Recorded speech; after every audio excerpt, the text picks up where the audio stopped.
مفتی طارق مسعود کے بیانات کے لیے مفتی صاحب کے آفیشیل چینل مفتی طارق مسعود سپیچز کو سبسکرائب کریں۔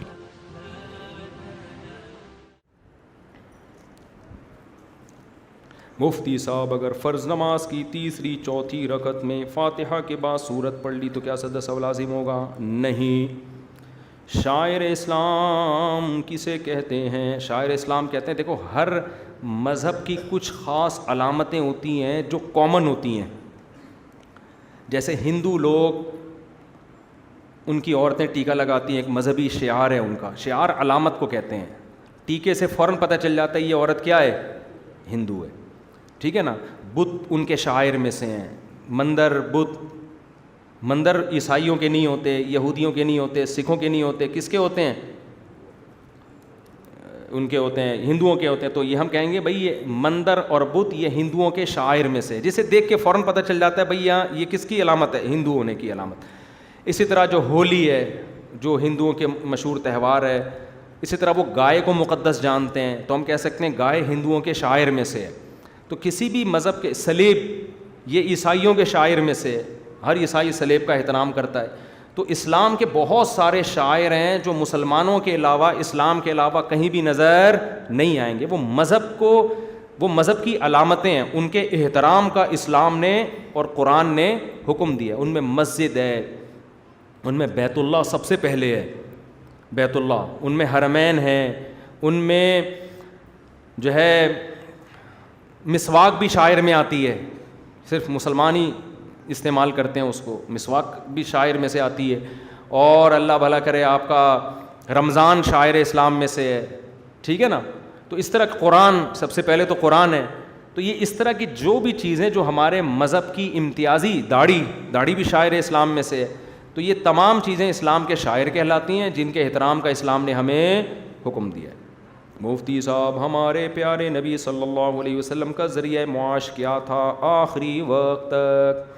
بڑا خاندانی سوال، جواب بڑا خاندانی۔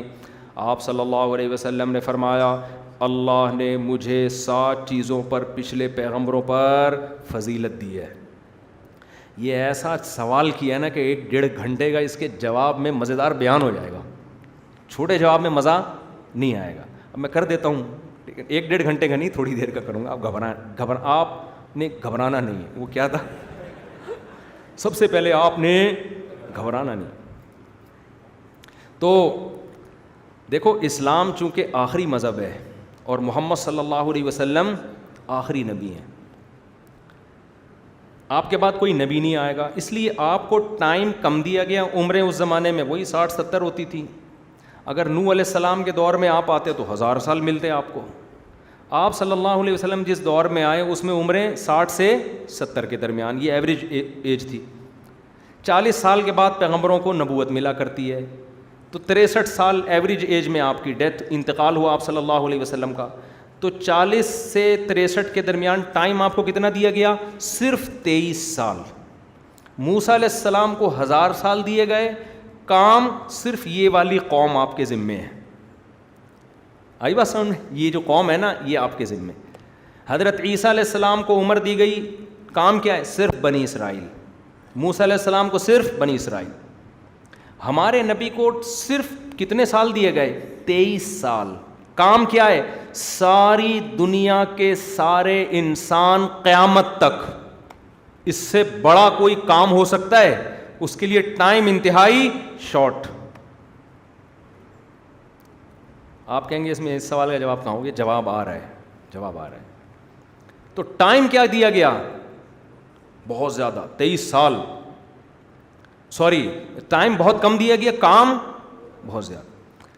وجہ اس کی یہ تھی، یعنی اس کے لیے یہ ضروری تھا کہ آپ کی دعوت کے پیچھے تلوار بھی ہو۔ پیغمبروں نے دعوت دی، ایمان لے آئے، ٹھیک ہے، نہیں لائے، حکومت کی تم لوگوں نے، ٹھیک ہے جی۔ بہت سے لوگوں نے پیغمبروں کو ہی شہید کر دیا۔ حدیث میں آتے ہیں ایسے ایسے پیغمبر بھی دنیا میں آئے اور ایک آدمی مسلمان نہیں ہوا کہ ان کو شہید کر دیا گیا۔ ہمارے نبی کو اللہ نے جہاد کا ایک کام دیا کہ آپ جب دعوت دیں گے نا تو اس دعوت کے پیچھے کیا ہے؟ تلوار ہے۔ وہ تلوار کافر کو مسلمان بنانے کے لیے نہیں ہوگی. سمجھ میں آ رہی ہے بات؟ یہ تو قرآن میں صاف طور پہ لا اکراہ فی الدین، دین میں زبردستی نہیں ہے. وہ طاقت ان ظالم اور جابروں کی حکومت ختم کرنے کے لیے ہوگی جو اللہ کے نظام کے علاوہ کوئی اور نظام دنیا میں چلا رہے ہیں. نظام صرف کس کا ہوگا؟ اللہ کا. سسٹم کس کا چلے گا؟ اللہ کا. لوگ کہتے ہیں نا محمد بن قاسم معاذ اللہ لٹیرا تھا، ادھر آ کے اس نے یہ کیا لوٹ، ایسا کچھ بھی نہیں ہے. محمد بن قاسم کی ہسٹری پڑھیں، ہندو اب تک یاد کرتے تھے اس کو، اس کی تصویریں، مسلمان تصویریں نہیں بناتے تھے، محمد بن قاسم کی ملتی ہیں، ہندوؤں نے پوجا شروع کر دی تھی اس کی. وجہ کیا تھی کہ ہندوؤں کا جو اس وقت راجہ داہر تھا وہ ظالم تھا. لوگ کہتے ہیں یہ کہ آپ کی زمین ہے نہیں، آپ دوسرے کی زمین پہ جا کے حملہ کرو. تو راجہ داہر کی کون سی وہ زمین تھی؟ وہ بھی تو کہیں سے آیا ہوگا نا، یا وہ نہیں آیا تو اس کے باپ دادا آئے ہوں گے. ہماری اپنی زمین تو صرف وہ تھی جہاں آدم علیہ السلام اور اماں حوا اور ان کے بچے پیدا ہوئے تھے، باقی تو ساری دوسروں کی تھی. تو اسلام نے رسول اللہ صلی اللہ علیہ وسلم کو تلوار دے کے بھیجا. یہ حدیث میں آتا ہے کہ اب آپ نے 23 سال کے عرصے میں قیامت تک، تو اب اس دعوت کے پیچھے کیا ہے؟ تلوار. کہ حکومت ظالم اور جابر کی برداشت نہیں ہوگی، جو اس راستے میں آئے گا اس کو ہٹایا جائے گا. تو اس کے لیے ضروری تھا کہ آپ کو تلوار استعمال کرنے میں رائٹس زیادہ دیے جاتے، حقوق زیادہ دیے جاتے. اس کی میں ایک مثال دیتا ہوں، پھر بڑا مزہ آئے گا انشاءاللہ. صلو علی الحبیب. تو وہ جو ہے نا حضرت ابو سفیان رضی اللہ تعالی عنہ اسلام قبول نہیں کر رہے تھے. وہی کیا سوچتے تھے کہ اگر اسلام برحق ہے نا تو اللہ اس کو ہم پہ غالب کرے گا، زمین تو ہمارے پاس ہے، تو اگر اسلام برحق ہے تو اللہ اسلام کو غالب کرے گا. مکہ فتح ہوا اور حضرت ابو سفیان مسلمان ہوئے. انہوں نے کہا کہ اور بہت سارے صحابہ ہیں. کعب بن زہیر رضی اللہ تعالی عنہ، کعب بن زہیر جو تھے یہ بہت بڑے شاعر تھے اور نبی صلی اللہ علیہ وسلم کی بہت زیادہ حجو کرتے تھے. شاعری میں آپ کو برا بھلا کہتے تھے معاذ اللہ. آپ صلی اللہ علیہ وسلم نے حکم دیا کہ جہاں پاؤ قتل کر دو، جہاں پاؤ قتل کر دو. مکہ فتح ہو گیا، سب کو آپ صلی اللہ علیہ وسلم نے معاف کیا، لیکن کعب بن زہیر کے بارے میں حکم دیا ان کو جہاں پاؤ قتل کر دو. بہت اذیت دی تھی انہوں نے نا، شاعری میں بہت زیادہ نازیبا الفاظ استعمال کرتے تھے. حضرت کعب بن زہیر کہتے ہیں مجھے لگا کہ بھائی میرے قتل کے آرڈر ہے، مجھے مکہ سے فرار ہو جانا چاہیے. وہ بھاگ گئے مکہ سے. بھاگ کے جب گئے ہیں تو کسی نے ان سے کہا یار محمد صلی اللہ علیہ وسلم بڑے رحم دل ہیں، تو چلے جاؤ واپس معذرت کر لو، تمہاری معافی ہو جائے گی. انہوں نے کہا بھائی مشکل ہی لگ رہا ہے ایسا، کیونکہ آرڈر یہی ہے کہ گردن اڑا دی جائے گی. کسی نے کہا ابو بکر کے پاس جاؤ، وہ سفارش لے کے جائیں گے. ہمارے حضرت یہ واقعہ بیان کر کے کہتے تھے شکر ہے حضرت عمر کا مشورہ نہیں دیا. حضرت عمر کے پاس جاتے نا، وہ کہتے بھائی مجھے تو نبی نے حکم دیا جہاں پاؤں قتل کر دو گڑیچ. تو حضرت ابو بکر ذرا رحم دل تھے، تو یہ حضرت ابو بکر کے پاس گئے کہ بھائی مجھے میں سفارش کرا دو میری، میں توبہ کرتا ہوں نا ان سب جو کچھ میں نے کیا، آئندہ میں وہ سب نہیں کروں گا. حضرت ابو بکر لے گئے نبی صلی اللہ علیہ وسلم کی خدمت میں، ان کو دو زانوں بٹھایا. میں آپ کو تلوار کا بتا رہا ہوں کانسیپٹ، ٹھیک ہے نا. جب دو زانوں بٹھایا تو انہوں نے نبی کی شان میں شاعری شروع کر دی. ان کو پتا تھا بھائی اب شان میں شاعری کرو تاکہ نبی کا غصہ ٹھنڈا ہو. عربوں کی عادت تھی کہ جب بھی کسی کی کوئی بھی شاعری کرتے پہلے اس میں اپنی محبوبہ کا تذکرہ ڈال دیتے تھے. یہ عربوں کا کلچر تھا کہ اپنی معشوقہ اس کی تعریفیں شروع کر دیتے تھے.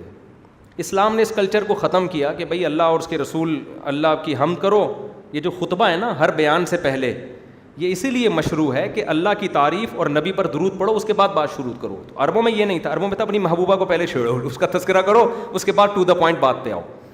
تو یہ نبی کی محفل میں آئے، انہوں نے اپنی محبوبہ کا تذکرہ شروع کر دیا. نبی سنتے رہے، اس لیے کہ آپ صلی اللہ علیہ وسلم کے اخلاق تھے. آپ نے کہا بھئی ابھی آیا نیا نیا تو ٹھیک ہے اسی کلچر پہ چلنے دو، بعد میں چینج ہو جائے گا خود ہی.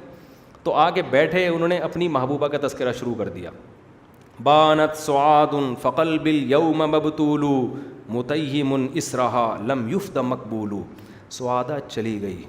اچھا میں جب عربی ادب پڑھاتا ہوں نا جامعۃ الرشید میں، تو طلبہ ایسا انجوائے کرتے ہیں کہ مزہ نہ آئے پیسے واپس. میں بڑے بھرپور طریقے سے, جب عربی اس سال مجھے عربی ادب کی کوئی کتاب نہیں ملی, میں نے کہا ورنہ میں یہ جامعہ کی انتظامیہ ہے, مجھے حدیث کی کتاب ملی, میں نے کہا مجھے ایک عربی ادب کی بھی دے دیں, کیونکہ پھر اب ویڈیو ریکارڈ کروا کے ڈالوں گا.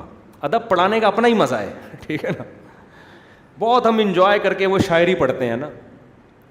بانت, پھر ہم کراچی والے اسٹائل میں ترجمہ کرتے ہیں شعر کا, اس کا اپنا مزہ آتا ہے. تو انہوں نے شعر پڑھا, بانت سعاد فقلب الیوم مبتول, سعادہ مارکیٹ سے شارٹ. یہ بانت کا مطلب جدا ہو گئی مجھ سے, چلی گئی. اب یہ مارکیٹ سے شارٹ کا اپنا مزہ ہے نا. بانت سعاد, سعادہ چلی گئی, فقلب الیوم مبتول, میرا دل ٹکڑے ٹکڑے ہے. متیم اسرہا, بڑے شاندار شاعری ہے. میرا دل اس کے پیچھے پیچھے میرے سینے سے نکل کے چلا گیا. لم یفدا مقبول, زخمی بھی ہے, لم یفدا, اس کے بدلے میں دوسرا دل بھی سینے میں نہیں آیا. بھائی یہ والا دل اگر نکل کے اس کے پیچھے گیا تھا تو کوئی دوسرا دل تو کوئی مجھے ادھار دیتا تاکہ میں سینے میں دل لگا کے گھوموں. دل سینے سے کیا ہو گیا, شارٹ. سعادہ مارکیٹ سے شارٹ اور دل سینے سے شارٹ. یعنی بغیر دل کے گھوم رہا ہوں میں, یعنی ڈبل غم ہے. ایک تو سعادہ گئی, اوپر سے سینے سے دل بھی گیا. تو بڑی زبردست شاعری, بہت سے تو میں بھول گیا, طالب علمی کے زمانے میں تو یاد کر لیتے تھے ہم لوگ. آگے جا کے کہتے ہیں کہ لکنھا خلۃ قد سیت من دمھا فجع وولع واخلاف وتبدیل. عرب کی جو آپ شاعری سنیں گے نا, اس میں وہ اپنے محبوبہ کے ظالم ہونے کو, بے وفا ہونے کو ایک اچھی صفت کے طور پہ بیان کرتے تھے. سمجھ میں آ رہی ہے بات؟ دیکھو ایک محبوبہ وہ ہے, آپ نے فون کیا فلاں ٹائم پہ ملنے, آ گئی. آپ نے کہا کہ میں آ رہا ہوں ملنے کے لیے, اس نے کہا ٹھیک ہے میں بھی ریڈی ہوں, آ جاؤ. کہاں قائد اعظم کے مزار پہ ملاقات کرنی ہے, وہاں نہیں, آ جاؤ. یہ بیکار قسم کی محبوبہ ہوتی ہے. اس کا مطلب اس کو کوئی لفٹ کرانے والا بولو نہیں ہے. اس کو کوئی لفٹ نہیں کرا رہا تھا, آپ نے کرائی, چلی آئی. کوئی بھی رکشے میں بیٹھا ہوا آدمی اس کو نمبر دے دے, اس کو فون پہ رابطہ کرنا شروع کر دیتی ہے. کوئی بھی رکشے میں پیچھے بیٹھا ہوا. تو اس لیے عربوں کی عادت تھی اپنی محبوبہ کو جھوٹا ثابت کرتے. ایک نمبر کی جھوٹی ہے, بے وفا ہے, دھوکے باز ہے. یہ الفاظ برائی کے ہوتے تھے مگر مقصد اس کی تعریف. تو کہتے لاکنھا خلۃ قد سیت من دمھا, یہ ایک ایسی دوستی ہے کہ اس کے خون میں فجع وولع واخلاف, وعدہ خلافی, جھوٹ, ملمہ سازی, پینترے بدلنا, وہ تبدیلو, اور ایک حالت پہ قائم نہ رہنا. اس کے بلڈ میں, یہ کمبخت کے خون میں یہ چیز شامل ہے. الو کی پٹھی ایک نمبر کی. سمجھ میں آ رہی ہے؟ یعنی اور کہہ رہے ہیں کہ یار یہ پہلی دفعہ نہیں ہوا کہ میں ادھر آیا اور مارکیٹ سے شارٹ, اس کے تو بلڈ میں یہ چیز شامل ہے. تو ایسے نہ تعریفیں کر رہے ہیں, نبی صلی اللہ علیہ وسلم سن رہے ہیں بیٹھ. تو یہ پوری غزل انہوں نے پڑھی, بڑی زبردست دلچسپ غزل ہے. وہ پڑھنے کے بعد پھر یہ آئے اپنے اصل ٹاپک پر کہ اب میں اصل شاعری شروع کرتا ہوں, اور پیغمبر صلی اللہ علیہ وسلم کی تعریف میں جو پہلا شعر کہا انہوں نے, ہمارے نبی کو اتنا جوش آیا کہ آپ نے اپنی چادر اٹھا کے فوراً ان کو ہبا کر دی. جو آپ نے پہنی ہوئی چادر تھی فوراً ان کو گفٹ کر دی. کہاں تھوڑی دیر پہلے آرڈر تھا گردن اڑا دو, اور یہاں آپ کو اتنا مزہ آیا آپ نے اپنی چادر اتاری. اس زمانے میں 2 چادریں ہوتی تھی, ایک تہبند اور ایک اوپر والی چادر آپ نے اٹھا کے ان کو گفٹ کر دی, جو پھر بہت عرصے تک ان کے پاس رہی, ان کی نسلوں میں چلی وہ چادر. وہ شعر کیا تھا, ان الرسول لسیف یستضاء بہ مہند من سیوف اللہ مسلول. اپنے اسلام کو ظاہر کیا انہوں نے کہ محمد صلی اللہ علیہ وسلم اللہ کی تلواروں میں سے ایک تلوار ہیں, ہندی تلوار ہیں. من سیوف ان الرسول لسیف یستضاء بہ, محمد صلی اللہ علیہ وسلم ایک ایسی تلوار ہیں جس کے ذریعے ایمان اور ہدایت کی روشنی پوری دنیا میں پھیل رہی ہے. جس کا یعنی میں بھی اس کا ایک اظہار کر رہا ہوں کہ مجھے جو ہدایت ملی ہے یہ تلوار سے ملی ہے, صحیح ہے نا. اس روشنی سے میں نے بھی فیض حاصل کیا, یعنی تلوار سے مجھے سمجھ میں آ گیا کہ یہ کیا ہے, برحق ہیں. ورنہ اتنے تھوڑے لوگوں کو اللہ تھوڑی غلبہ دیتا. ہم نے تو ساری زندگی مخالفت میں گزار دی, آج ہمیں اندازہ ہوا نہیں بھائی یہ پیغمبر کے ساتھ کون ہے, اللہ ہے. تو یہ ایک ایسی تلوار ہے, تلواروں سے خون خرابہ ہوتا ہے, لیکن اس تلوار سے خون خرابہ نہیں ہو رہا. یستضاء بہ, اس سے روشنی اور نور کی کرنیں پوری دنیا میں پھیل رہی ہیں, جس کا اظہار ایک مظہر میں بھی ہوں. آگے کہتے ہیں مہند من سیوف اللہ, ہندی تلوار, ہندوستان سے اس زمانے میں بڑی اچھی تلواریں آیا کرتی تھیں. من سیوف اللہ, اللہ کے پاس بہت ساری تلواریں ہیں نا, ان میں سے ایک تلوار ہے محمد. اللہ نے بھی تلوار رکھی ہوئی اپنے پاس کہ جو تمیز سے نہ مانے اس کو کس سے سمجھاؤ, تلوار سے سمجھاؤ. تو وہ ایک تلوار محمد صلی اللہ علیہ وسلم بھی ہے. مسلولو, اور کہا آپ کی کوالٹی یہ کہ آپ نیام سے نکلی ہوئی تلوار ہیں.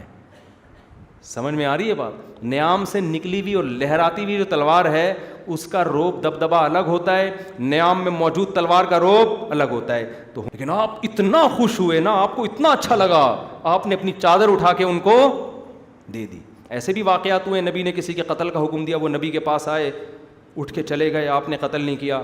تو آپ نے صحابہ سے کہا تم نے اسے قتل کیوں نہیں کیا؟ صحابہ نے کہا یا رسول اللہ آپ آنکھ سے اشارہ کر دیتے. آپ نے فرمایا نبی کی آنکھ کبھی خیانت نہیں کرتی. لیکن یہ جو آئے ہیں نا, ان کے بارے میں نبی نے یہ نہیں کہا کہ تم نے ان کو قتل کیوں نہیں کیا, میرے آرڈر کا انتظار کیوں کر رہے تھے. نا نا نا, اتنا یہ شعر سن کے آپ کو اتنا خوش ہوئے کہ بھائی قتل تو دور کی بات, یہ قمیض یہ اربوں کھربوں روپے کی, اس کی جتنی ویلیو لگائی جائے کم ہے. یہ تمہیں کیا ہے, تم نے میری ایسی تعریف کر دی کہ مجھے اتنی خوشی ہوئی ہے کہ میرا دل چاہتا ہے میں تمہیں گفٹ کروں سب سے قیمتی تحفہ. میں سمجھتا ہوں اس وقت اس زمانے میں اس سے قیمتی تحفہ کوئی بھی نہیں تھا. تو آپ کو تلوار کہنے میں اتنا مزہ آیا کہ مجھے کیا کہہ دیا, سمجھ میں آ رہی ہے بات, تلوار کہہ دیا. اب اس میں غیر مسلم اعتراض کرتے ہیں, ہم تو پہلے ہی کہہ رہے تھے اسلام دہشت گردی سے پھیلا ہے, اسلام تلوار سے پھیلا ہے, تمیز تو ہے ہی نہیں مسلمانوں کے پاس. بھائی قرآن میں یہ بھی انک لعلی خلق عظیم, آپ کے اخلاق کیا ہے سب سے بہتر. لیکن اخلاق کی ڈیفینیشن کیا ہے؟ جس وقت تلوار کا موقع ہو تلوار استعمال کرنا, جس وقت میٹھی زبان کا موقع ہو میٹھی زبان. جہاں تلوار کا موقع ہے آپ میٹھی میٹھی باتیں کرنے. ایک آدمی آ کے کہتے ہیں میں آپ کی بیوی کو چھیڑنا چاہتا ہوں, آپ کہتے ہیں کائنڈلی آپ ایکسکیوز می سر پلیز یہ کام نہ کریں. کہتے نہیں اگر میں چھیڑ لیا دیکھو نا, اب کہتے ہیں دیکھیں ایکسکیوز دوبارہ کیا نا اچھا نہیں ہوگا. اب یہ اخلاق ہے, بغیرت ہے یہ. ایسے موقع پہ کیا ہے, مکہ ہے بھائی. تو ایسے موقع پہ مکہ لگانا اس کی علامت ہے کہ آپ انتہائی با اخلاق. اور ایسے موقع کہ کوئی آپ کے مکے کی تعریف کرے, آپ کا خوشی سے دل باغ باغ. آپ کو وہ کہے گا نا کہ یار میں تیری دیکھو یار اس دن ایک آدمی تیری بیوی کو چھیڑنے آیا تھا, تو نے جو چمبا لگایا نا مزہ آ گیا. تو آپ یہ نہیں کہو گے اچھا میں مکے مار میں بد اخلاق ہوں, یہ نہیں کہو گے. آپ کہو گے تھینک یو ویری مچ یار, اس مکے میں اتنا مزہ نہیں آیا جتنا تو نے جو میری غیرت کی تعریف کی ہے نا, اس میں جو مزہ آیا خدا کی قسم ہٹو بچو ہو گیا. یہی کہو گے کہ نہیں کہو گے؟ یہی بات ہی ہے یہاں پہ. ہمارے نبی کے تو اخلاق سیرت کی کتابوں میں بھرے ہوئے ہیں. یہ بھی تو اخلاق تھے کہ اتنے بڑے مجرم کو معاف کر دیا آپ نے. لیکن ساتھ ساتھ اس اخلاق کے ساتھ اس غیرت میں تلوار بھی شامل ہے کہ مسلمان اتنے یقیناً میٹھے ہیں, اتنے میٹھے نہیں کہ ہڑپ کر جاؤ.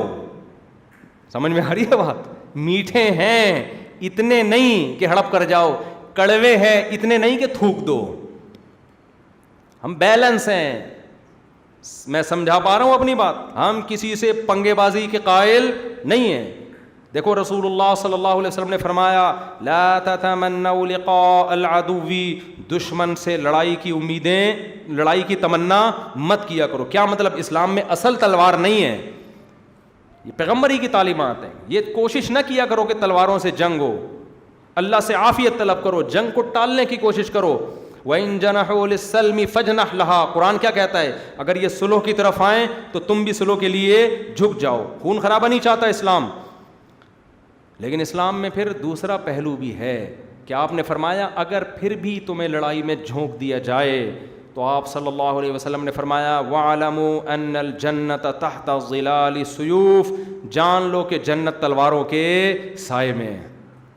جو گھمسان کی جنگ میں تم گھسو گے نا تو جنگ میں نہیں گھس رہے, جنت کی چھاؤں میں داخل ہو رہے ہو تم. جنت ملے گی وہاں, مختصر طریق الجنہ ہے وہ. تو اب یہ جو ہے نا نبی صلی اللہ علیہ وسلم کی جہاد چونکہ بہت بڑی ذمہ داری تھی, تو آپ صلی اللہ علیہ وسلم نے بکریاں بھی چرائیں نبوت سے پہلے, تجارت بھی کی, جو بھی جائز ذریعہ معاش تھا. لیکن نبوت کے بعد آپ صلی اللہ علیہ وسلم کو جو کام دیا گیا وہ دعوت اور تبلیغ کا. تو اللہ نے آپ کے ذمے لگایا کہ نحن نرزقک، اے نبی اب رزق کی فکر آپ کو نہیں کرنی. اب آپ نے تجارت اور آپ نے کاروبار بزنس یہ کچھ بھی نہیں. اب رزق کس کے ذمے ہے؟ ہمارے ذمے. کیا مطلب؟ معاذ اللہ کے لوگوں سے مانگنا ہے؟ معاذ اللہ، نہ ہمارے نبی نے اپنی ذات کے لیے کبھی کسی کے سامنے ہاتھ نہیں پھیلایا. بس اب یہ کس کے ذمے ہے؟ میرے ذمے. روزی کس کے ذمے ہے؟ میرے ذمے. اس میں ایک طریقہ کہ مال غنیمت حلال ہے تو وہ نبی کے لیے بھی حلال ہے. پچھلی امتوں میں حلال نہیں تھا، اس لیے آپ صلی اللہ علیہ وسلم نے فرمایا جعل رزقی تحت ظل رمحی، اللہ نے جب مجھے تلوار دی ہے نا تو میری روزی تلوار کے نیزے کے سائے میں رکھ دی. اللہ نے میری روزی کس میں رکھ دی ہے؟ نیزے کے. الفاظ ورڈنگ کتنی زبردست ہے نا بھائی. یہ بھی کہہ سکتے تھے میری روزی اللہ نے مال غنیمت میں رکھ دی ہے کہ جب جنگ ہوگی تو مال غنیمت آئے گا تو میں بھی استعمال کروں گا، گھر والوں کو بھی دوں گا، یہ میری روزی ہے. نہ جعل رزقی تحت ظل رمحی، میرے نیزے کے سائے میں اللہ نے کیا رکھ دی ہے؟ روزی. اب غیر مسلم یہاں اعتراض کر سکتے ہیں اچھا اتنی جنگیں اسی وجہ سے ہوئی تھی تاکہ مال غنیمت ملے. بھائی اگر نبی صلی اللہ علیہ وسلم کی طبیعت میں نقل کفر نباشت لالچ ہوتی نا کہ جنگ اس لیے کی کہ آپ کو مال غنیمت ملے، تو آپ صحیح احادیث اٹھا کے دیکھیں جتنا نبی کے حصے میں مال غنیمت آتا تھا صبح آتا تو شام ہونے سے پہلے سارا صدقہ ہو جاتا تھا. شام کو آتا تھا صبح ہونے سے پہلے سارا صدقہ ہو جاتا تھا. آپ صلی اللہ علیہ وسلم نے اپنے لیے جو لائف اسٹائل اور طرز زندگی انتخاب کیا وہ یہ کہ مال رکھنا نہیں ہے. یہی وجہ ہے کہ 40 دن گھر میں چولہا نہیں جلتا تھا. یہاں تک کہ آپ کی ازواج پریشان ہو گئیں کہ اس غربت میں ہم سے نہیں رہا جا رہا، آپ ہمیں حصہ دیں، ہمیں مال دیں. تو نبی نے کیا فرمایا کہ میرے لیے اللہ نے اسی غربت کو پسند، یعنی میں نے، اللہ نے تو نہیں، میں نے خود اپنے لیے اس غربت کو پسند کیا. اللہ نے تو آپ کو اختیار دیا تھا. تو اگر اسی غربت میں رہنا چاہتی ہو تو رہو، نہیں رہنا چاہتی تعالینا امتعکن واسرحکن سراحا جمیلا، میں تمہیں رخصت کرتا ہوں، کہیں اور نکاح کرو، وہاں تمہیں پیسے ملیں گے. تو انہوں نے کہا نہیں بھی ہم اسی غربت میں آپ کی زوجہ بن کے رہنا چاہتے ہیں. تو نبی کی سیرت بتاتی ہے کہ آپ صلی اللہ علیہ وسلم کی طبیعت میں لالچ کا عنصر نہیں تھا. باقی اللہ نے آپ کے پھر بھی جو اللہ نے رزق دیا آپ کو بے شک وہ صدقہ کر دیا، وہ تلوار کے سائے میں یہ بتانے کے لیے کہ اسلام میں جہاد کی اہمیت کم نہیں ہے. ہمارے نبی کی جو سورس آف انکم تھی وہ کیا تھا؟ جہاد. یہ فخر کی بات ہے. تبھی تو آپ خوش ہوئے تلوار جب صحابی نے تعریف کی، آپ اتنا خوش ہوئے کہ جو میں ہوں ویسے ہی تم نے مجھے صحیح طور پہ میری تعریف کی ہے تم نے. سمجھتے ہو؟ تو ٹائم کم تھا نا اس لیے اس کے پیچھے تلوار ہے کہ اب ابو جہل کو سمجھا دیا 13 سال تمیز کا انسان بن جا، نہیں بن رہا تو بدر میں چلو بھائی ٹھیک ہے نا، کام تو آگے بڑھنا ہے. یہی تھوڑی کہ اب سارے دن زندگی ابو جہل سے ہی نمٹتے رہیں گے بیٹھ کے. کیا خیال ہے بھائی؟ اب یہی تھوڑی کہ پوری عتبہ ابن شیبہ اور وہ جو بڑے بڑے غیر مسلموں کے سردار تھے کچھ کرنے ہی نہیں دے رہے تھے نا. وہ احد کی لڑائی، یہ سارے حملے تو مشرکین نے کیے تھے پہلے. تو احد کی لڑائی ہے، غزوہ خندق ہے، تو سارے وہی کر رہے ہیں. تو بھائی ہمیں تو کچھ کرنے ہی نہیں دے رہے تم، تو پھر تلوار اٹھائی ہے نبی صلی اللہ علیہ وسلم نے. اور آپ نے جب یہ غزوہ خندق آخری لڑائی تھی جس میں مشرکین نے حملہ کیا تھا، وہ جب حملہ ناکام ہوا تو آپ نے فرمایا اب ہم پہل کریں گے. ٹھیک ہے نا، اب کون کرے گا؟ ہم پہل کریں گے. اب ان میں دم نہیں ہے. پھر نبی نے پہل کی اور مکہ فتح ہوا. پھر جو ہوا ہے، کیونکہ صلاح الدین ایوبی کا مشہور قول ہے کہ میں نہیں جانتا کہ اسلام تلوار سے پھیلا یا اخلاق سے. اتنی بات ضرور ہے کہ کسی بھی قوم کو اپنے دفاع کے لیے تلوار اٹھانا ضروری ہے. جس قوم کے پاس تلوار نہیں ہے وہ قوم دنیا میں باقی نہیں رہتی. ہمارے پاس ایٹم بم ہے جس کی وجہ سے آج پاکستان بچا ہوا ہے، اور ہمارے پاس اس کے علاوہ فخر کی کوئی چیز نہیں ہے. حقیقت ہے. اب ہم ترکی گئے، لوگوں نے کہا آپ کے پاس کیا ہے؟ میں کہوں ہمارے پاس زرداری ہے، ہمیں بلاول بھٹو ہے. لوگ بڑے واہ، ہمارے پاس عمران خان ہے، ہمارے پاس نواز شریف ہے، ہمارے پاس. ان میں سب میں اختلاف ہے نا. کوئی زندہ باد کہے گا، کوئی مردہ باد کہے گا. تو کوئی بھی ایسی چیز نہیں اس پر ہم پبلکلی جو ہے نا وہ فخر کر سکیں یا من حیث القوم فخر کر سکیں. آخر میں ایک ہی چیز رہ جاتی ہے، ہمارے پاس بم ہے. تمہارے پاس ہے؟ نہیں ہمارے پاس نہیں. جاؤ اپنا کام کرو، شاباش. جلدی سے نکلے، باتیں کر رہے ہیں. یہ آرمی وہ ایسے بہت لوگ پھینکتے ہیں نا. میں باہر جاتا ہوں نا تو یہی ہوتا ہے, ملیشیا والے ہمارے سڑکیں دیکھو, وہ ہم ملیشیا میں نا سڑکیں دیکھو, اور یہ آپ بھی سیکھ لو مجھ سے تاکہ شرمندہ نہ ہو, شرمندہ نہ ہوا وہ, تو ہمیشہ شرمندہ کرنا سیکھو. آپ بھی یہ سیکھ لو ہم سے. کہیں بھی دنیا میں باہر جاؤ, لوگ کہتے ہیں تمہارے پاس ڈالر دیکھو کہاں جا رہا ہے, کرپشن دیکھو, ہمارے پاس سڑکیں. دبئی والے کیا کرتے ہیں, ہماری بلڈنگیں. وہ ایک لطیفہ سنا دوں چھوٹا سا. وہ ایک پاکستانی بیٹھا ہوا تھا اور ایک امریکی اور ایک روسی نے کہا ہمارے ملک کی جو سمرین ہیں بالکل سمندر کی تہہ سے لگ کے چلتی ہیں. وہ دونوں بڑے شرمندہ ہوئے, بالکل تہہ سے, اس نے کہا تھوڑا سا اوپر. خیر دونوں بڑے شرمندہ ہوئے کہ یار ہماری تو بہت اوپر چلتی ہیں. امریکن نے بولا ابے تم سمرینوں کی بات کرتے ہو, ہمارے جو ہوائی جہاز ہیں آسمان کی چھت سے چپک کے چلتے ہیں, اتنے اوپر ہیں. اس نے کہا دونوں نے کہا بالکل اوپر, کہنے کا تھوڑا سا نیچے. پاکستانی بیچارہ بہت شرمندہ ہوا کہ ہمارے پاس کیا چلتا ہے بھائی. پاکستان نے کہا ہمارے ہاں لوگ ناک سے کھانا کھاتے ہیں. کہا بالکل ناک سے, کہا تھوڑا سا نیچے. ٹھیک ہے نا, مطلب یہ ہے کہ تھوڑا سا نیچے کر دیا تو بالکل آسمان تو نہ رہا نا. اب تھوڑا سا پتہ نہیں تمہارا تھوڑا سا کتنے ارب کلومیٹر ہو. تو شرمندہ ہونے کی بالکل ضرورت بولو نہیں ہے. تو اب ملیشیا جاؤ, ملیشیا والے کہتے ہیں ہماری سڑکیں. دبئی جاؤ, دبئی والے کہتے ہیں ہماری بلڈنگیں اور امن بزنس. پورٹ پہ دیکھو نا ان کے کیسے جہاز آ کے لگتے ہیں اور کیا بزنس اور گولڈ کی دکانیں, سب چیزیں وہ بتاتے ہیں. آپ ان سے بولو گے بم ہے, تمہارے پاس بم ہے, وہ کہیں گے نہیں ہے, نہیں ہے, کہ ہم لوگ کے پاس نا بم ہے, ایٹم بم ہے. شب برات کے پٹاخے نہیں ہوتے ہم لوگ کے پاس, ہم لوگ کے پاس کیا ہے, ایٹم بم. اس کے بعد وہی لطیفہ ہو جائے گا. 2 آدمی ٹرین میں سفر کر کے جا رہے تھے, ایک سامنے اور ایک ادھر, دونوں کی بڑی بڑی مونچھیں. ایک نے دوسرے سے پوچھا تیرے کتنے بچے ہیں, اس نے مونچھوں کو تاؤ دیا نا, اس نے کہا 18 بچے, ایسے مونچھوں کو تاؤ. اس نے کہا تیرے کتنے, اس نے کہا 24. پہلے والے نے کیا کیا, اپنی مونچھیں واپس. ٹھیک ہے, تو جب بھی کوئی مونچھوں کو تاؤ دینا ہو ہمارے ملک میں یہ ہمارے, آپ بولو بم ہے, کہہ گا نہیں کہہ رہا ہمارے پاس بم ہے. پتلی گلی سے نکل آئندہ, بم ہوتا ہے بھائی, کیا خیال ہے, بم کیا ہوتا ہے, بم ہے. تبھی تو دنیا پہ پابندیاں لگا رہی ہے کہ بم ہمارے حوالے کرو. ہم کہتے ہیں بم نہیں ملے گا, جو چاہے لے جاؤ. کیا خیال ہے بھائی, بم نہیں ملے گا, جو مرضی لے جاؤ, بم نہیں دیں گے ہم. وہ کہتے ہیں بتا دو, رکھا ہوا, کہیں گے بتائیں گے بھی نہیں, یہ میں نہیں بتاؤں گا. بم کہاں رکھا ہے یہ میں نہیں بتاؤں گا. تو یہ ایک بڑی فخر کی بات ہے یار, اس پہ فخر کیا کرو. خیر کہاں سے کہاں پہ چلی گئی, بہت ٹائم ہو گیا میرے بھائی. رات دیر تک کھانا کیسا ہے, شریعت نے کتنا ٹائم مقرر کیا ہے. دیر سے کھانا کھانے کا شریعت سے تعلق نہیں, میڈیکل سائنس سے تعلق ہے. دیر سے جو کھانا کھا کے سو جاتے ہیں ایک دن دھماکے کے ساتھ پھٹ جاتے ہیں. صحیح ہے نا, جلدی کھایا کرو اور تھوڑا کھایا کرو. اگر نماز میں امام رکوع میں جب جا رہے ہیں تبھی شامل ہو تو جو امام کی قرات کا اس کو پورا ثواب ملے گا. جی ہاں, کیونکہ حدیث میں آتا ہے من کان لہ امام فقراءۃ الامام لہ قراءۃ, جس کا کوئی امام ہو تو امام کی قرات کس کے لیے, مقتدی کے لیے کافی ہے.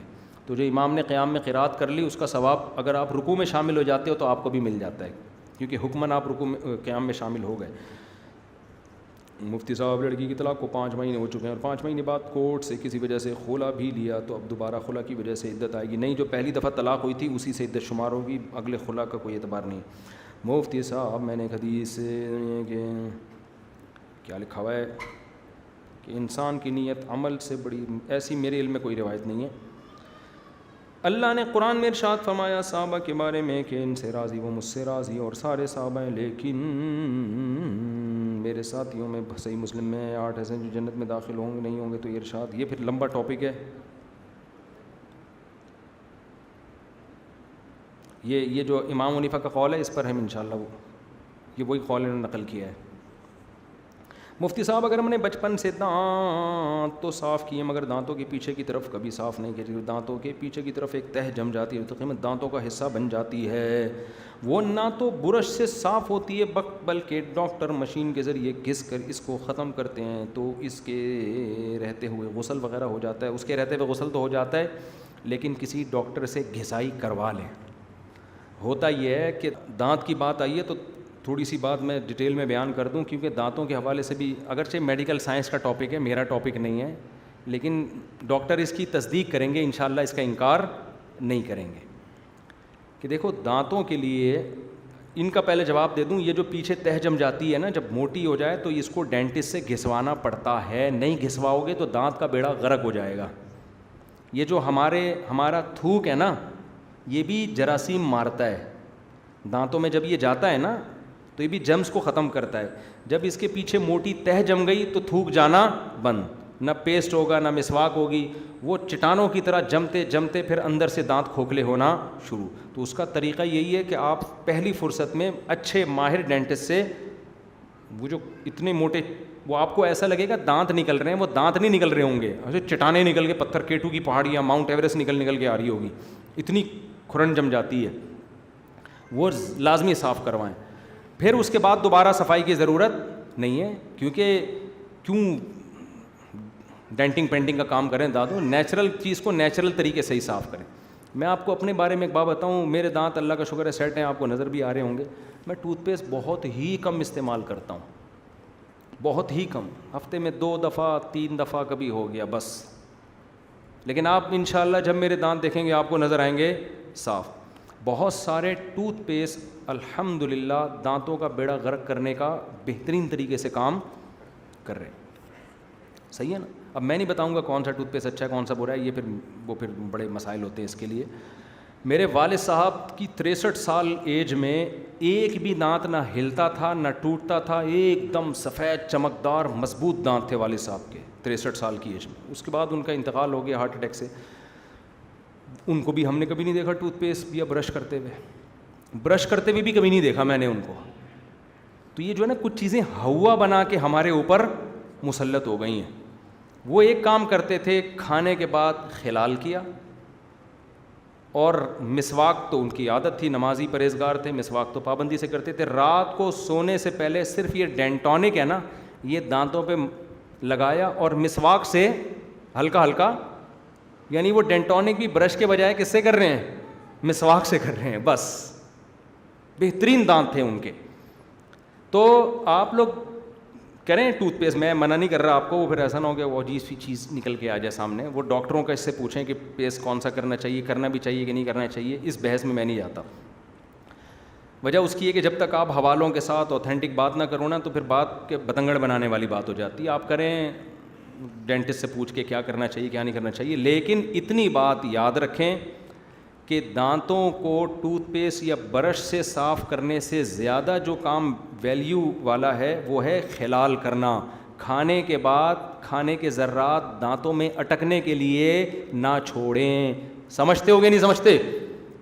یہ زیادہ امپورٹنٹ ہے، اور خاص طور پہ رات کے وقت کوئی میٹھی چیز کھا کے سو جانا۔